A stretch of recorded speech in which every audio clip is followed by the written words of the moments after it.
મિત્રો, જ્યારે બે લોકો વચ્ચે સ્વસ્થ વાતચીત થાય ત્યારે તે તેમની વચ્ચેનો સંબંધને મજબૂત બનાવે છે. વાતચીત એકબીજાને સમજવાનું સાધન છે. વાતચીતના માધ્યમથી જ આપણે ખબર પડે કે બીજા વ્યક્તિ શું પસંદ કરે છે અને શું નહીં. પરંતુ તે ખૂબ જ મહત્વનું છે કે બે લોકો વચ્ચેની વાતચીત સ્વસ્થ અને સ્પષ્ટ હોય. જો બે લોકો વચ્ચેની વાતચીતમાં કોઈ પ્રકારની સમસ્યા છે તો તે કોમ્યુનિકેશન ગેપ કહેવાય છે. ઘણી વખત એવું થાય છે કે વાતચીત દરમિયાન પેદા થયેલી સમસ્યા એટલી મોટી નથી હોતી, પરંતુ જો તેને સમયસર સાચવી ન લેવાય તો તે ખૂબ મોટી થઈ જાય છે.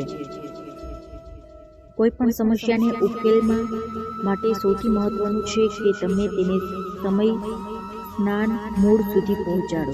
ઘણી વખત નાની બાબતો મોટી થઈ જાય છે.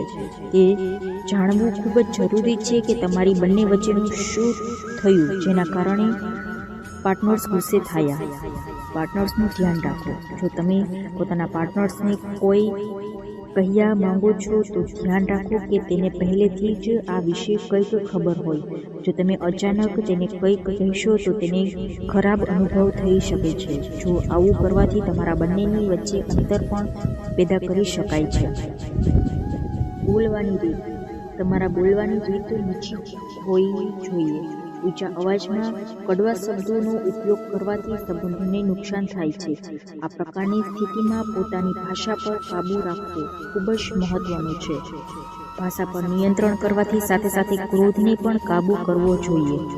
કેમ કે ઘણી વખત આપણે ગુસ્સામાં એવી વાતો કહીએ છીએ જે માત્ર સંબંધને તોડવાનું જ કામ કરે છે. સંબંધમાં ઈમાનદારી. કોઈ પણ સંબંધ માટે એ ખૂબ મહત્વનું હોય છે કે તમે પોતાની ભાવનાઓને સંપૂર્ણ ઈમાનદારીથી વ્યક્ત કરો. પોતાની ભાવનાઓને સ્પષ્ટ અને સંપૂર્ણ ઈમાનદારી સાથે વ્યક્ત કરવાથી સંબંધ સુધરે છે. આ ઉપરાંત તમારું સન્માન પણ વધે છે. એ જરૂરી નથી કે જ્યારે પણ તમે વાતચીત કરો ત્યારે માત્ર પોતાના સંબંધ વિશે જ વાત કરો. તમારા શબ્દોમાં વિવિધતા હોવી જોઈએ.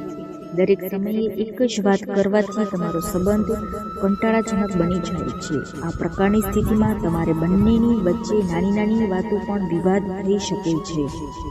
રાધે રાધે.